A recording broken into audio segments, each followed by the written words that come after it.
উমরে ফারুক রাদিয়াল্লাহু তাআলা আনহু উনি ওনার ছাত্রদেরকে প্রায়ই বলতেন, উমরে ফারুক রাদিয়াল্লাহু তাআলা উনি বলতেন যে কুনু দুআতান ইলাল্লাহি ওয়া আনতুম সামিতুন, যে তোমরা আল্লাহর রাস্তায় দাওয়াতি কাজে বের হয়ে যাও এমন অবস্থায় যে তোমরা চুপচাপ।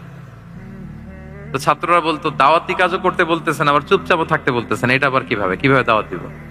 তো উমর ফারুক রাদিয়াল্লাহু তাআলা আনহু বলতেন বি আখলাকিকুম, তোমাদের আখলাক দিয়ে দাওয়াত দাও। আখলাক দিয়ে দাওয়াত দেওয়া যায় না? বলেন তো, আখলাক দিয়ে দাওয়াত দেওয়া যায় কি যায় না? যায়। এই আখলাক দিয়ে যে দাওয়াত, এটা অনেক পাওয়ারফুল। 10টা তাফসীর মাহফিল করে আমি এটা করতে পারবো না। আপনি আপনার আখলাক দিয়ে, আপনার ব্যক্তিত্ব দিয়ে, আপনার লেনদেন, হ্যাঁ, এগুলো দিয়ে আপনি যে দাওয়াটা দিতে পারবেন, অন্য অনেক কিছু দিয়ে সেটা হবে না। এজন্য ওমর ফারুক বলতেন কুনু দুআতান ইলাল্লাহি ওয়া আনতুম সামিতুন, আল্লাহর রাস্তায় দায়ী হয়ে বের হও কিন্তু চুপচাপ। কিভাবে? বলে বি আখলাকিকুম, তোমাদের আখলাক দিয়ে। এটা বেশি পাওয়ারফুল।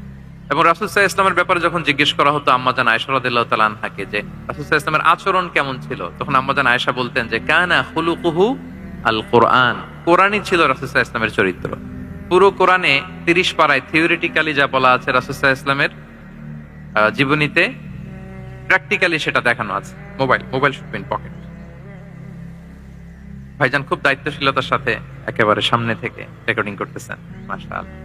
ওই যে শুরুতে বলছি যে সবাইকে দায়িত্বশীল হইতে হবে। আম্মাজান আয়েশা বলতেন কানা খুলুকুহু আল কোরআন, রাসূল সাল্লাল্লাহু আলাইহি ওয়াসাল্লামের চরিত্র ছিল কোরআন। ইনদামা রাসূলুল্লাহ সাল্লাল্লাহু আলাইহি ওয়াসাল্লাম ইয়ামশি আলাল আরদ কাআন্নাল কোরআনা ইয়ামশি আলাই, রাসূল সাল্লাল্লাহু আলাইহি ওয়াসাল্লাম যখন মদিনার রাস্তা দিয়ে হেঁটে যেতেন, as if a living Quran is walking on the street, মনে হতো একটা জীবন্ত কোরআন রাস্তা দিয়ে হেঁটে হেঁটে যাচ্ছে।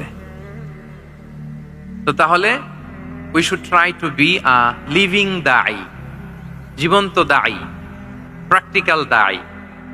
এটা যদি আমরা হইতে পারি তাহলে অনেক বেশি ইম্প্যাক্ট করা যাবে সোসাইটিতে, অনেক ইনফ্লুয়েন্স করা যাবে। যেটা বললাম যে আমাদের সততা, আচরণ, ব্যক্তিত্ব, পার্সোনালিটি, এগুলো দিয়ে আমরা যে দাওয়াটা দিতে পারি, ওরাল দাওয়া, বক্তব্য দিয়ে এটা অনেক সময় সম্ভব হয় না। এবং ডাক্তারদের জন্য এটা অনেক বড় একটা সুযোগ।